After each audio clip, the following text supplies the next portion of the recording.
Pernah nggak sih bro, ngerasa otak kita tuh rasanya kayak kusut gitu. Kita sudah kerja dari jam 9 pagi, seharian natap layar, ngurusin deadline, sampai meeting sana-sini. Begitu sampai rumah, badan tuh rasanya capek, tapi otak tuh masih nyala. Rasanya tuh pengen istirahat, tapi tangan otomatis lagi-lagi pegang HP. Niatnya cuma cek notifikasi 5 menit, bablas, scrolling 1 jam. Nah, kalau pernah, welcome to the club. Kita bisa saja mengalami apa yang disebut dengan brain rot atau kebusukan otak. Saya sendiri merasakannya kok. Rutinitas kantor itu menguras energi dan mental. Dan kadang-kadang, pelarian termudah kita cuma lagi-lagi layar HP. Di video ini, saya mau membahas riset menarik dari Dr. Izzy Saley tentang kenapa kita butuh hobi. Bukan buat gaya-gayaan nih, tapi sebagai pertahanan terakhir supaya otak kita nggak tumpul di usia 40-an ini. Masalahnya bukan karena kita malas bro, masalahnya ada di kimia otak. Rata-rata orang sekarang menatap layar sampai 7 jam sehari. Media sosial itu ngasih kita dopamin instan, cepat, enak, tapi kosong. Dr. Izzy menyebutkan ini seperti junk food buat otak. Jadi ingat pengalaman saya tahun lalu. Waktu itu gula darah saya tembus hampir 200 karena pola makan yang salah. Media sosial itu mirip gula biang buat otak. Manis di awal, rusak di akhir. Ketika otak kita kebanjiran dopamin murah dari medsos, reseptor di otak kita jadi kebal. Akibatnya, hal-hal yang biasanya lambat, seperti baca buku, ngobrol dengan pasangan, atau sekedar duduk diam-diam, jadi terasa sangat membosankan. Kita kehilangan kemampuan menikmati momen nyata. Lalu solusinya apa? Salah satu solusinya adalah punya hobi. Tapi definisinya harus benar. Ada teori namanya effort recovery. Hidup ini butuh keseimbangan.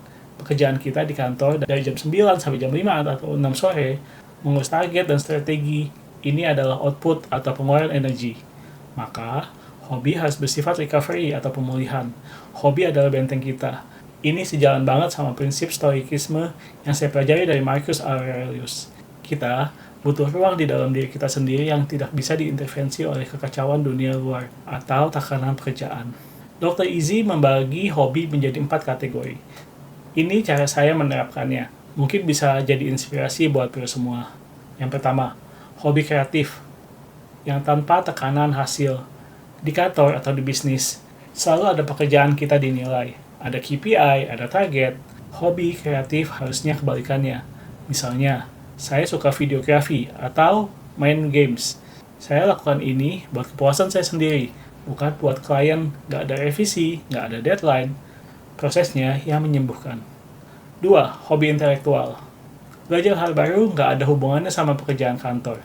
Entah itu belajar investasi, baca buku filosofi, atau ngulik AI tools terbaru. Ini melatih otak buat fokus panjang. Lawan dari konsumsi video TikTok yang pendek-pendek. Hobi fisik.